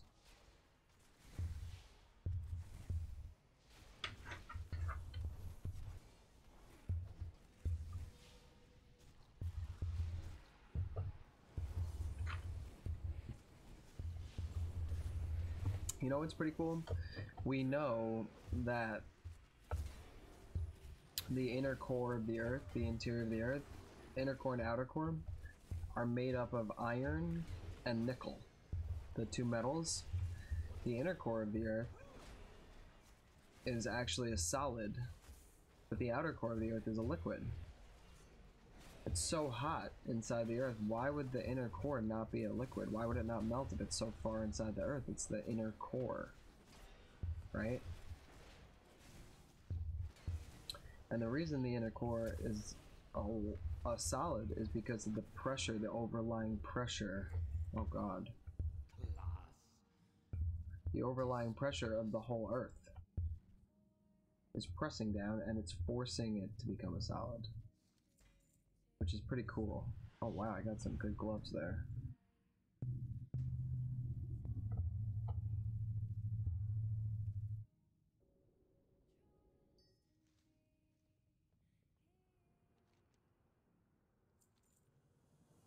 Alright.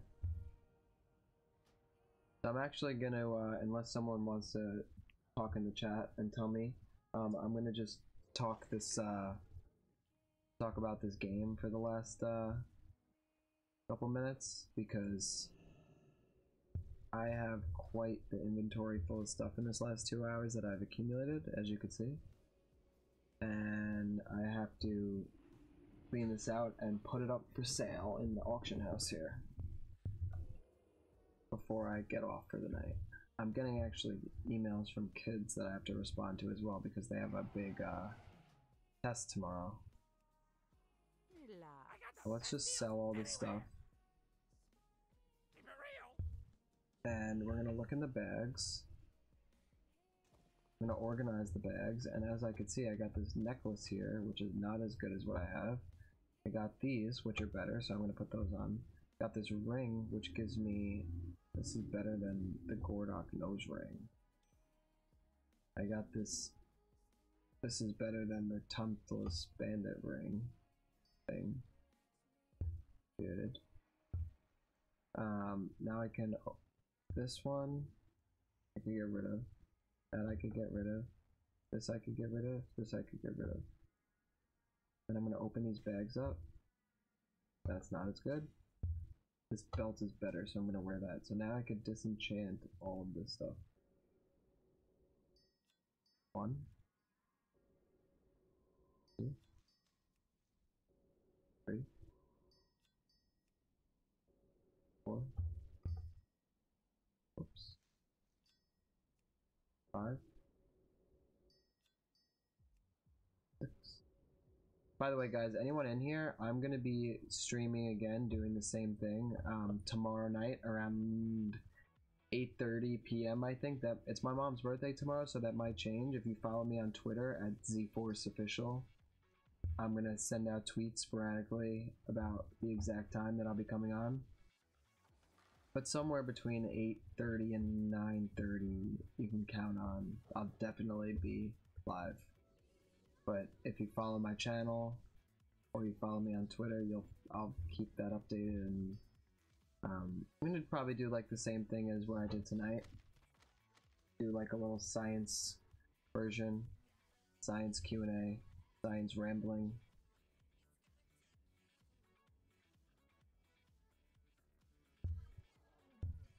So I got lesser stamina here, enchant bracer, so I'm gonna do this.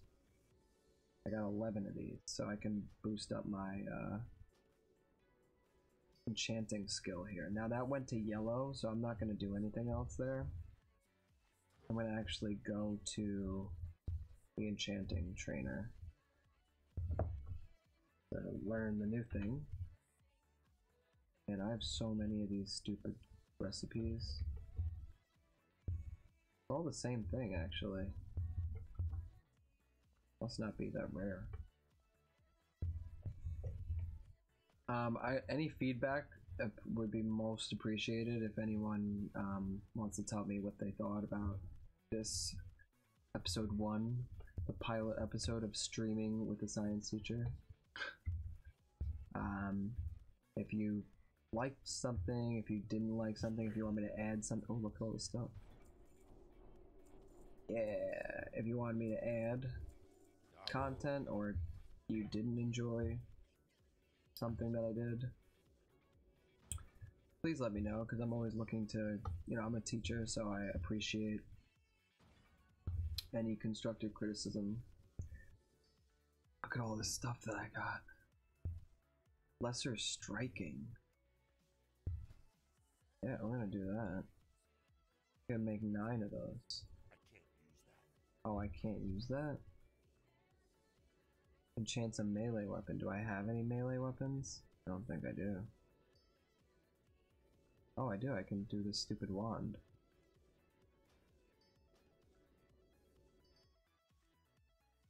Nice. Yeah, like I said, I'm a teacher, so I definitely appreciate any constructive criticism that you could possibly offer me. Oh, this is 6 now. Bracers.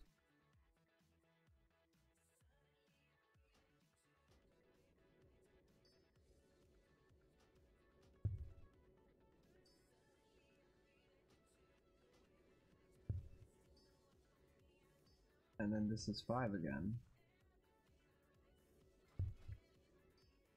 I'm gonna do the wand. Where'd that wand go? Here we go. 4. I lost the wand again. I'm an idiot. There it is.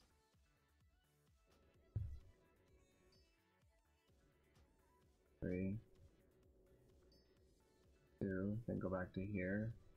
This is gonna be the bracers again. Trying to get my enchanting skill up here. 2. I actually was able to get a lot of points here, if you can see in the bottom right. Which is pretty awesome. Oh, and then we can get one more defense cloak. Alright, I used all my materials. And we could get these 3. Nice. I can't do anything else right now. We made it to 169.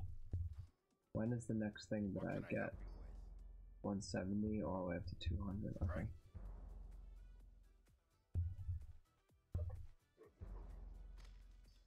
Alright, so now that we have all of our enchanting stuff, we're going to try to put all this stuff onto the auction house as much as we can.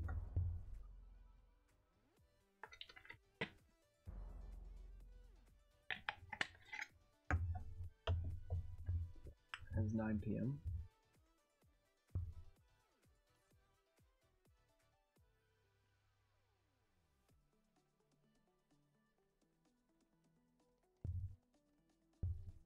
So I guess we're gonna go a couple minutes over 2 hours, which is no big deal.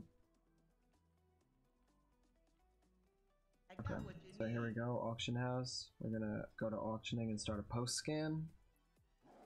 And our application is going to pretty much tell us what price to sell all this stuff at so that we could sell it. Now I don't want to sell my enchanting stuff. Like, I'm not going to sell these strange dusts. I'm not going to sell that. I'm not going to sell the wand because I might need that. Silver leaf, I'm going to sell. This recipe, definitely. The kite shield, I'm not. Shadow gem, no. Balloon star, no. Silk, soul silk, yes. All this stuff, I'm going to... Everything over here. Wow, goblin jumper cables. I got 572 gold possibly. The light illusion dust, nope. Greater Eternal Essence? I'm definitely not selling that. Elixir of Giant Growth, post. Alright, so that's a lot of stuff that I put. But look how much stuff is left over. I'm gonna sell most of this other garbage, because what am I gonna do with all this? I'm gonna sell this stuff now.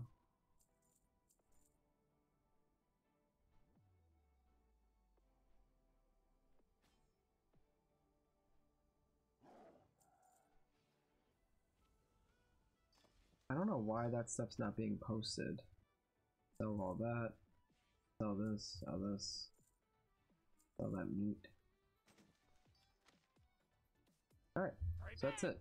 So, I'm gonna say thanks for coming.